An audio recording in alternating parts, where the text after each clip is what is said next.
الأحداث الأخيرة التي شهدتها তাহলে কি শেষ محافظة হলো আমেরিকার খেলা? ইরানের সাথে যুদ্ধবিরতির মধ্যেই সিরিয়ার মাটিতে গড়ে তোলা সামরিক উপস্থিতি গুটিয়ে নিয়ে শেষ সেনাটিও সরিয়ে নিল ওয়াশিংটন। একে একে খালি হলো ঘাঁটি, থামলো বিদেশি বুটের শব্দ, আর সেই শূন্যতায় প্রবেশ করলো সিরিয়ার নিজস্ব বাহিনী। কাস্টার থেকে আলতাম সব সামরিক ঘাঁটির নিয়ন্ত্রণ এখন দামেস্কের হাতে। বদলে গেল শক্তির মানচিত্র, নড়ে চড়ে বসলো পুরো মধ্যপ্রাচ্য। মার্কিন আধিপত্যের অবসান ঘটিয়ে নতুন বাস্তবতার সূচনা, যেখানে নিজের ভূখণ্ডে নিজেই কর্তৃত্ব প্রতিষ্ঠার ঘোষণা দিয়েছে সিরিয়া। এক কথাই বলাই যায়, ঝোঁক বুঝে কূপ মারা যেটাকে বলে। সুযোগ কেউ হাতছাড়া করতে চায় না, সিরিয়াও তার ব্যতিক্রম নয়। যখন দেখছে আমেরিকার সব দিক থেকে কোণঠাসা হয়ে পড়েছে, তখন সিরিয়াতেও আমেরিকার সকল ঘাঁটিগুলো দখল করতে মরিয়া হয়ে উঠে পড়ে লেগেছে সিরিয়ান বাহিনী। মধ্যপ্রাচ্যের ভূ রাজনীতিতে চলছে একের পর এক দাবার চাল।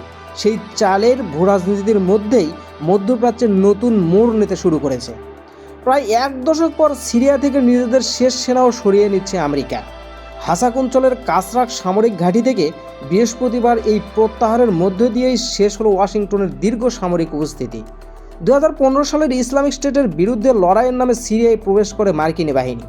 সময়ের সঙ্গে সঙ্গে সেই উপস্থিতি কেবল জঙ্গি দমনেই সীমাবদ্ধ থাকেনি, বরং আঞ্চলিক শক্তির ভারসাম্যেও বড় ভূমিকা রেখেছে। তবে এখন বদলে যাচ্ছে সেই বাস্তবতা। সিরিয়া কর্মকর্তাদের তথ্য অনুযায়ী মার্কিন সেনারা ঘাঁটি ছাড়ার পরপরই সেখানে প্রবেশ করে সিরিয়ার সেনাবাহিনীর 60তম ডিভিশন। গুরুত্বপূর্ণ এই ঘাঁটিটি এখন সিরিয় ডেমোক্রেটিক ফোর্সেস বা এসডিএফ এবং সরকারি বাহিনীর যৌথ বাহিনীর নিয়ন্ত্রণে রয়েছে। বিশ্লেষকরা বলছেন, সম্ভাব্য হামলার ঝুঁকি এড়াতে অত্যন্ত সতর্কতার সঙ্গে এই প্রত্যাহার সম্পন্ন করা হয়েছে। জর্ডান সীমান্ত ব্যবহার করে সরিয়ে নেওয়া হয়েছে সেনা ও সামরিক সরঞ্জাম। এদিকে এই পদক্ষেপকে স্বাগত জানিয়ে সিরিয়ার পররাষ্ট্র মন্ত্রণালয়।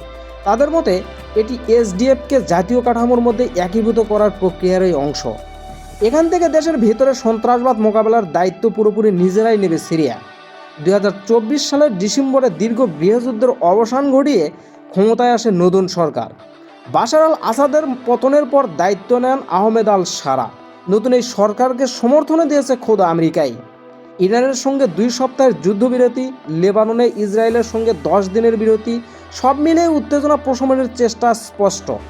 বিশ্লেষকরা বলছেন, এই প্রেক্ষাপটে সিরিয়া থেকে মার্কিন সেনা প্রত্যাহার আসলে একটি বৃহত্তর কৌশলেরই একটি অংশ। সব মিলিয়ে সিরিয়া থেকে মার্কিন সেনা প্রত্যাহার শুধু একটি সামরিক সিদ্ধান্ত নয়, এটি মধ্যপ্রাচ্যের নতুন রাজনৈতিক বাস্তবতারই একটা ইঙ্গিত। দর্শক, আপনাদের কি মনে হয়, সিরিয়া থেকে মার্কিন বাহিনী সরিয়ে নেওয়া আমেরিকার কি নতুন কোনো কৌশল, নাকি মধ্যপ্রাচ্যের নিজেদের আধিপত্য হারাতে বসেছে খোদ পৃথিবীর মুরল আমেরিকা?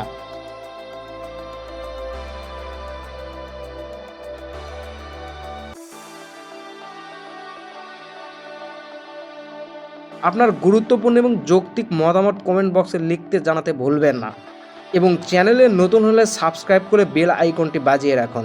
ধন্যবাদ।